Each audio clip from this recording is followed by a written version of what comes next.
You've been hearing the word somatic everywhere in the wellness industry, but what does it actually mean? There's somatic breath work, somatic energy healing, somatic sound healing, somatic movement. And what I'm going to talk about today in this video is about somatic therapy as a trauma healing modality, how that is different to other somatic healing modalities, and what a session might look like. I'm Naomi Galinsky, a somatic trauma therapist, a somatic experiencing practitioner, a nervous system educator, and I came to this work through my own decade-long recovery from chronic fatigue, fibromyalgia, IBS, chronic insomnia, and migraines, and a host of symptoms. And now I help other people reconnect with their bodies so that they get to experience emotional and physical well-being. And this channel here is for you to understand the human experience through the lens of nervous system, trauma resolution, inner child work, and transgenerational patterns. Let's understand the word somatic first. So you know how people go and dig the origins of, or the roots of a word. I did that too. It was actually quite a lot of fun. I usually don't do that. But somatic comes from the ancient Greek word soma, which means the body, different to our psyche, our mind, our soul. And in the 18th century, this changed to somatico, and this is where somatic comes from. So somatic therapy then is a body-based approach. And I guess what somatic is trying to say, and other things like somatic breath work, somatic energy, whatever people use somatic for, is that it's body-based, bringing people back into their bodies. Body-based approaches have been shown to be really helpful for trauma healing. Bessel van der Kolk with The Body Keeps the Score talks about how trauma lives in the body. Peter Levine in his book Waking the Tiger, and he's the founder of Somatic Experiencing, a somatic body-based trauma healing modality of which I'm a practitioner. And also polyvagal theory developed by Stephen Porges describes how trauma lives in our nervous system. The core idea is simple. Trauma is not in the event that happened, but the story or the memory that keeps living on in our body after the event.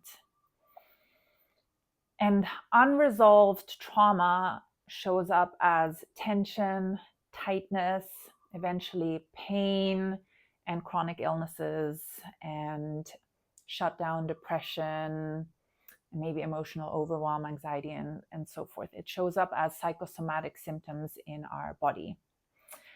I'm going to give you an example of my childhood. So my dad was always stressed as long as I can remember, and that comes from his upbringing in World War II and transgenerational patterns. But as a baby, I don't understand that. I don't have cognitive ability to understand that that is his stuff that I projected onto me, that I can feel. This baby body is just feeling stress and anxiety, and my infant nervous system makes that mean the world is a dangerous place because my dad is stressed and anxious, therefore I need to be hypervigilant and stressed and anxious. So even though the world might not be a stressful, anxiety-inducing, dangerous place in the moment, that is, in that moment, that part of my nervous system at that age stores that story. And now many moments of that growing up, my father was anxious and stressed out throughout my entire childhood. My mother was also anxious or overworking. Both of them were kind of workaholics, so they weren't there for me. And I wasn't able to run away from the situation. I didn't have anyone to process this fear that I lived with, or that I can't express emotions. So again, I shove down emotions. It's not about the event per se. The event passes, but my body remembers I cannot express emotions. The world is a dangerous place and I have to keep small and shut down. And that results in tension in my neck and shoulders, which ends up in these chronic migraines or frequent migraines that I've had in my life. And then throughout my 20s, because I didn't resolve that trauma that I had, it ended up with me having chronic fatigue and a whole bunch of chronic illnesses.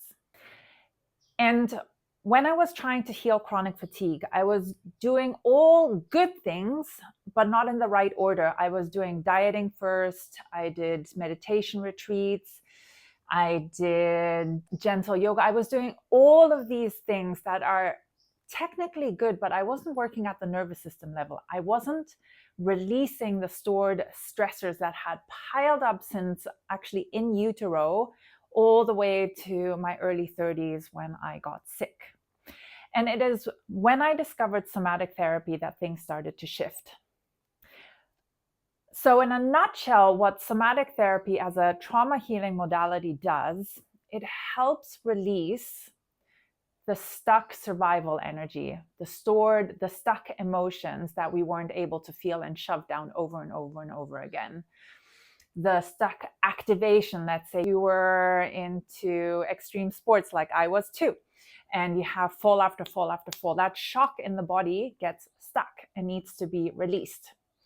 So in a somatic therapy session, what we're aiming for is to be present as the activation rises in the body, peaks, and then it starts to discharge, settle, and integrate. So we want to kind of do these waves to complete the reaction that's stuck and then let it resolve or move out. Now, that is very simplified. It needs the right condition. The body needs the right condition to be able to do that. And the main condition is that there is containment and safety, that the body starts to feel safe enough to go to these places where these emotions, where these survival energies, where these stressors got stuck. And there's a really good reason why we numb ourselves from that, why we turn to addiction or addictions of food, alcohol, workaholism, or find other ways to numb or escape from those, because they are painful and uncomfortable and very scary things to feel. So we need to learn how to be with these sensations in the body. So we learn how to track sensations, and we do that in a slow and gentle way. So we don't go right into the trauma straight away. And I wish I could tell you that, I do this exercise for anger, that exercise for grief, this exercise for this kind of emotional release, but I can't, because every body has a unique trauma history. Every body stores those emotions, survival energies in a different way, in a different part of the body. And the sensation that they feel that are connected to those are unique to every individual. They will use different words connected to it. So for example, trauma can feel like tightness for someone, but it might feel like pressure or heaviness or emptiness or chaotic energy to someone. So this is where a therapist comes in and helps expand the vocabulary of sensation so that the client, that you can get to know how your system senses these things, how your system communicates, and what these sensations mean. So how it communicates with you through sensations. And so you feel that sensation, and then eventually, as you're riding the wave, there's a peak, and then a discharge will happen. And the discharge has also many different forms. Animals in the wild might, tremble and shake, but we humans might do that, but not always. Sometimes it discharges through heat or through tingling. Maybe it's this like subtle internal vibration. And it can also be waves of energy. And then settling and integration. For some people, it might feel like lightness and an expansion outwards. And for others, it might be a solidness, being in the body, and a groundedness. So again, it's unique to every individual. And my job, or the job as a somatic therapist, is to help you track these sensations, give words to them, and help you rest, slow down, and find safety in these processes. And these processes of discovering your body and riding these waves, they're not dramatic. You know, there are so many cathartic practices out there that are about releasing emotions, and that's great if that works for you. But then you ride this peak and you express this emotion, but then does the practitioner help you discharge and settle and integrate the process? Because if you don't complete that wave of release, then this energy goes right back into the body and you're kind of just stuck going in a circle. And I see this in people who do, for example, ayahuasca ceremonies or any kind of plant ceremony over and over again. They just think they have to continue just doing more plant medicines and more releases to get it out.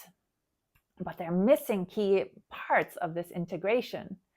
And oftentimes these waves are very subtle and small, especially at the beginning. And that's what we want, because it's a lot easier for the body to integrate, to reorganize smaller waves of trauma releases.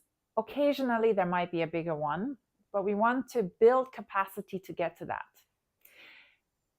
Now, it's really hard to get what I'm talking about because this is such a body-based experiential practice or a therapeutic modality that, like, I'm explaining it through words and I'm being heady about this. So if you're curious, then yeah, book a somatic session with me or someone and try it out and experience it for yourself. By the way, if you are enjoying this so far, then please like or subscribe to this channel. That really helps me, and it's for free. You can combine things like somatic or modalities like Peter Levine's modalities like somatic experiencing. You can combine those with other things like breath work or movement or yoga. But you have to make sure that that practitioner has a trauma training or trauma-informed background. Because just because they claim something as somatic and help you get in touch with emotions, let's say repressed or trapped emotions in your body, doesn't mean that it's going to lead to trauma healing or trauma resolution. If a practitioner is not trauma trained or trauma informed, then what can happen is that the release might be too big, which ends up maybe shutting you down or making you overwhelmed. And in the worst case, like what we see in plant medicine ceremonies, you can end up with splitting your psyche, getting suicidal, because your body, your nervous system is just not ready to go that deep, that fast. So do your research and be careful. For me, in my practice, I combine somatic experiencing with, for example, inner child work, with family systems and transgenerational trauma. So I help the client, I help you connect with what's stored in the body, the memory that's stored, with maybe something that was happening in your childhood. Or maybe it happened to your father and your grandfather, or your grandmother, and it's something that's been passed down through the generations genetically or through, growing up with family. And it's the same principles. Feel the impact of that in the body. Stay with it. Let the wave complete. Integrate. And when you're ready, we will look at the next piece of it. And there is no rush in this healing. In fact, the slower you go, the faster you'll get to the goal. And no one wants to hear that, but that's the truth. Who is somatic therapy good for?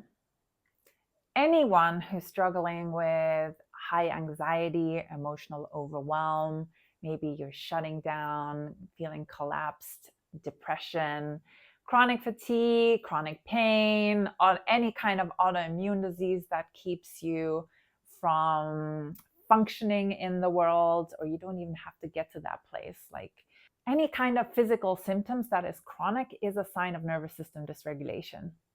But it's particularly, or it might be particularly interesting for you if you've already tried talk therapy and mindset work and coaching and all that stuff, because that is all very mind-based stuff and doesn't connect to what's stored in the body and doesn't help release what's in the body.